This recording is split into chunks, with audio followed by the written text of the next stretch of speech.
Hello, this is Andrew with Missing Remote, and this is a BlackVue DR590W 2-channel. The 2-channel means that there is both a front and rear channel in here, or at least there should be. And the W stands for Wi-Fi, so you can connect this dash cam to a phone, a mobile phone or mobile device using Wi-Fi instead of having to pull the SD card out, which makes it a lot more convenient to get the videos off. Especially because this camera does not have a screen on it. So it is useful to view the videos and aim the camera. So I'm gonna go ahead and open it if I can. There we go. So here we have cameras. Looks like some Wi-Fi information. And then here is the front camera. And then this is the rear camera. Let's see what else we have in the box here. Manual. This is the cable for the rear camera. And then this is the power cord for the whole thing, whole system. And you get some clips for mounting cables. And then this one comes with a 32 gigabyte card. I am going to replace this, or actually I have a replacement already, which is 128 gigabytes because 32 really isn't very much. Aside from the Wi-Fi bit, so this is not the camera that I have been installing in my cars.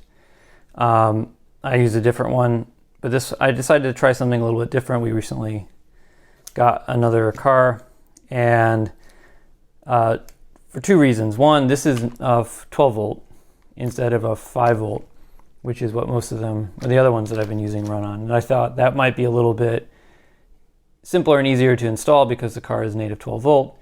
And then also, I just like to play a little bit, and the Wi-Fi thing seemed a little bit interesting. So I think to get to this, you have to push the lock button. And then there's a cover here, which covers the micro SD slot. And that's it, actually. Oh, it looks like the Wi-Fi stuff's here again. And then is there anything special about this? No, it just turns. And then that's the out for the video stream, which plugs into here. So you have to. So the plan is that I'll install this near the rearview mirror, and then this goes in the back of the car. This cable will get installed in the trim to bring the video from this cable or this camera into this camera, and then this will provide power. I'm going to do the installation. Not sure how much of that I'll get on video. Hopefully the useful bits I will. Let's get weight, because that's important, right? So 77.2 for the front camera, 26.5 for the rear, 82.6 for that, 92.6 for that. Altogether,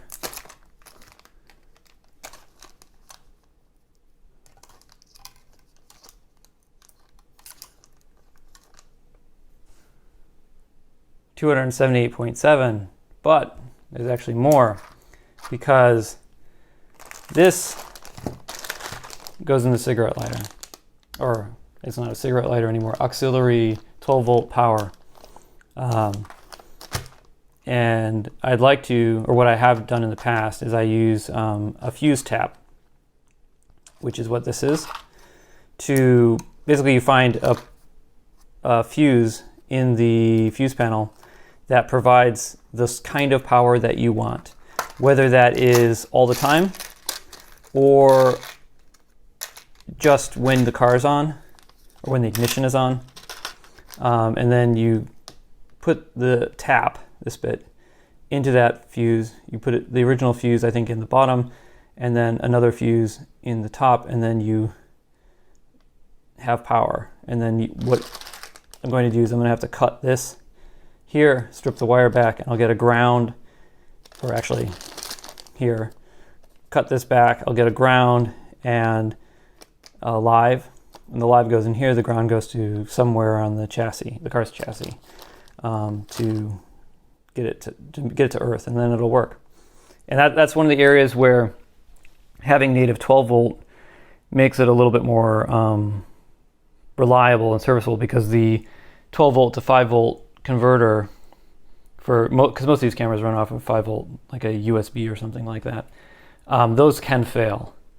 So long term, it's a little bit easier, or I think it might be more reliable to use just native 12 volt and not have to worry about the converter failing. So as I said, next step is to install it. So I'm going to go do that. I'll hopefully get the important bits on video, and then we'll include some samples of the videos that get captured from driving around.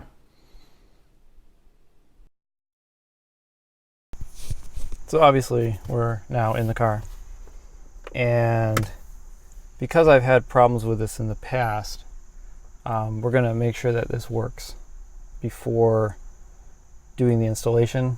I have run wire through the trim in a different car, and only to discover that the 12 volt to 5 volt converter that was in the wire that came with the camera didn't work. So we're going to just test that out. Now obviously this one can't have that problem because it's 12 volt native, but you know, I'm just wary of that. So I've plugged the accessory in.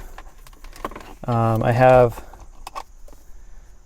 a Samsung card that I have formatted with FAT32, which is a requirement for this camera. And unfortunately, it's kind of hard to do that, so I ended up using their app to do that. So now we have the cord, which is tangled, but I guess we don't need to untangle it now.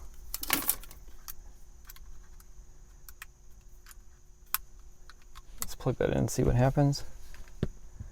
Should get some lights here. Oh, help if I turn the ignition on.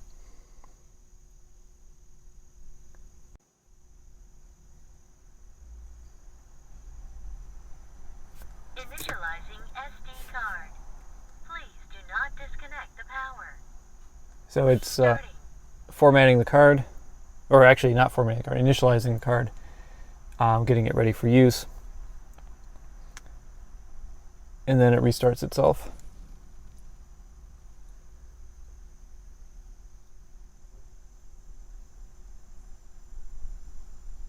BlackVue for your safe driving. Starting normal recording. All right, and now I'm going to go ahead and connect the Wi-Fi to it. Wi-Fi on. And use the BlackVue app, which you can get from either the Android or the Apple Store.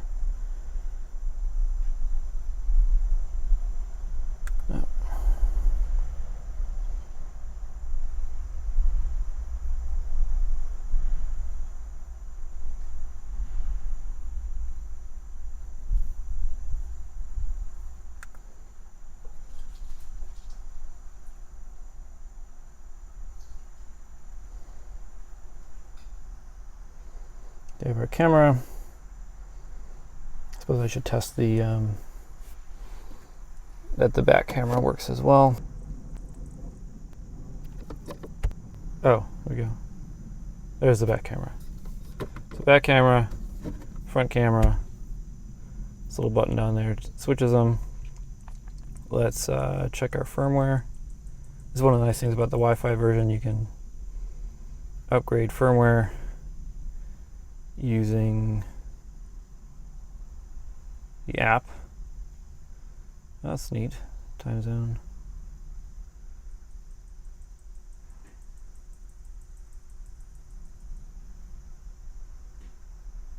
This says I don't have the GPS unit. I don't care for those.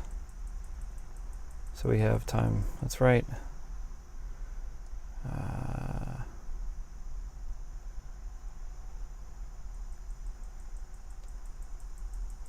Different settings. Oh, so you can rotate the cameras, which is nice if you have them upside down. Sensitivity, probably not important for right now. System, that's good.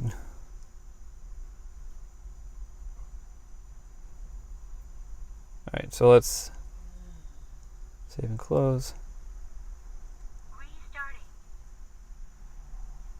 It's kind of annoying.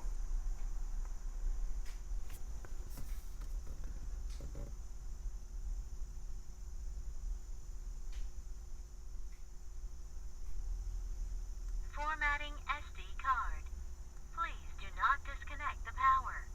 Oh, that's interesting. Changing the settings Restarting. formats the card. I didn't want to show the whole installation process for this camera. It's very consistent across all dash cams. I did record it, so I might make a video on how to install a dash cam at some point. This one was a little bit easier because of the shape and size of the barrel connector. It's a lot easier to push it through parts of the car that mini USB might have a little bit of trouble with because this is round. But here you can see the front and back final photos of the installation. Getting individual files off of the dashcam is really easy because it has Wi-Fi. You just connect to Wi-Fi using the same method that we've already shown, and then you can just download the videos directly from the camera without pulling out the SD card. Be aware that this is really, really slow, and it makes sense. It's Wi-Fi, 2.4 gigahertz Wi-Fi, and their video files, 1080p video files, so it takes a while. It's okay for a few files, but if you want to use a lot of or pull a lot of files off, you're going to want to pull the SD card, which unfortunately is kind of a pain because you have to take the whole camera out in order to open the panel to get the SD card out. So then you have to verify. You have to verify again that the camera is in the right position after you've installed it back in the car again. So now that we have the videos, let's take a look at the quality. Here we have some day and night samples with night vision turned off. I'm going to show some night vision turned on after this. As you can see, the quality of the video isn't bad. You can definitely see what's going on. You can read large street signs, and you can read license plates if you get close enough to the car. But it does lack a little bit of sharpness and clarity that you're going to get with a 4K camera or perhaps a camera with a slightly better sensor. I would say that this is good enough, but I do wish that it was a little bit better. And here we have the camera operating in night vision. Also, the mic is off. You can see that in the bottom middle portion of the video. It tells you what's going on with those two features. And my understanding of how this works is it just blows up brightness. And when it does that, it washes out a lot of the detail that is necessary, like license plates, both in day and night captures. And this is especially bad at night, where if you're right behind the car, you can't see their license plate because it just blows it out. And there's no way to recover from that, where you could potentially increase the brightness in the non-night mode video if you needed to in order to see if you could read a license plate. So I wouldn't recommend using this feature. I think it's pretty useless. Like a lot of dash cams, the BlackVue DR590W struggles in direct sunlight. This is a unique problem, but you can see here, this is just a still image that I took. It struggles to even capture the fact that there's stuff in front of it, like there's a fence and there's a truck, but the forensic value of this image at this quality is pretty limited. This is a sample of normal conversational speech in the car. Whether or not you can use this feature in your car depends a lot on your local laws. Here in Illinois, obviously I'm not an attorney, but it's my understanding that it is not legal for me as a private citizen to record conversations inside of my car because it is considered to be a private space. But again, I'm not an attorney, so take that for what it's worth. All right, so final thoughts time on the BlackVue DR590W 2-channel Dashcam or car DVR. The installation is super easy. It's much easier to install than any of the other dash cams that I've installed, mostly because of the shape of the power connector, the barrel. It's a barrel instead of a rectangular mini USB connector, so that makes it really easy to install the thing. It's priced reasonably at $250 for what it is. It comes with a 16 gigabyte card, or at least the one that I bought had a 16 gigabyte card. But you'll want to include the cost of a decent sized card in the purchase. Those are not too expensive. I went with a Samsung 128 gigabyte card. Just keep that in mind when you buy it. 16 is not enough. The audio quality that is captured by the camera is very, very good. You can hear everything that goes on in the car, which is fantastic. But depending on where you live, you may not be able to enable this feature. I don't think that I can in the place where I live. Overall, video quality is adequate. You can definitely tell what's going on. If you get close to cars, you can read the license plate. So, anything that would impact the car, you almost certainly would be able to get a license plate out of it because, it came very close to your car. Direct sunlight is an issue. That's not a unique problem to this dash cam. Every dash cam that I've used has suffered with this problem. Although I think the BlackVue DR590W might be a little bit worse than some of the other ones that I've used. If you need higher quality video, it's one of the things that you kind of have to pay for. I didn't need to have a 4K dash cam in this car, and the camera sensor in this is good, but it's not as good as it would be in a $500 or $1,000 dash cam, and that's just one of those things that you kind of have to understand, that there's a cost-benefit relationship here. Night vision as a feature on this dash cam is useless. It washes everything out. I would not recommend turning it on. It has no value in my opinion. The Wi-Fi for the camera is a fantastic feature. I'm really glad that we opted to get the one with Wi-Fi. It makes it easy to set up the camera using the app to aim everything and control the features and settings and all of that stuff. It's great. And it's also great that you can pull videos off of the camera while it's on using this feature. So if you needed to, at the scene of something, to pull a video off, that would be a really good way to pull it off and then send it to someone without pulling the SD card out. But you have to be aware that these are video files. It's 2.4 gigahertz Wi-Fi. This is not a high-powered device, so it's pretty slow. So unless you're doing like just one or two videos, I would pull the SD card out. But pulling the SD card out is an ordeal because you have to kind of take the camera apart because you can't just flip the back off to get to the SD card when it's in the mounting bracket. So you have to take it out, you have to flip the thing. It's annoying. I wish that it didn't work that way. I guess I can see maybe why this is a design feature and not a bug, but in my opinion, it shouldn't. It should be much easier to get the SD card out of the device. In general, I would recommend this camera. I think that unless your imaging requirements are very high, like you're using it in a commercial setting or something like that, this camera is adequate and priced reasonably, and it will definitely provide a level of forensic value that far outweighs the price of the thing and how hard it is to install it. So if I were to get another camera, I would strongly consider this one, or perhaps the next step up in the BlackVue family. Thanks for watching. Hopefully you found this useful. If you did, please hit that like button, subscribe to the channel. If you have any questions or comments, please leave them below. I'm happy to respond as quickly as I can.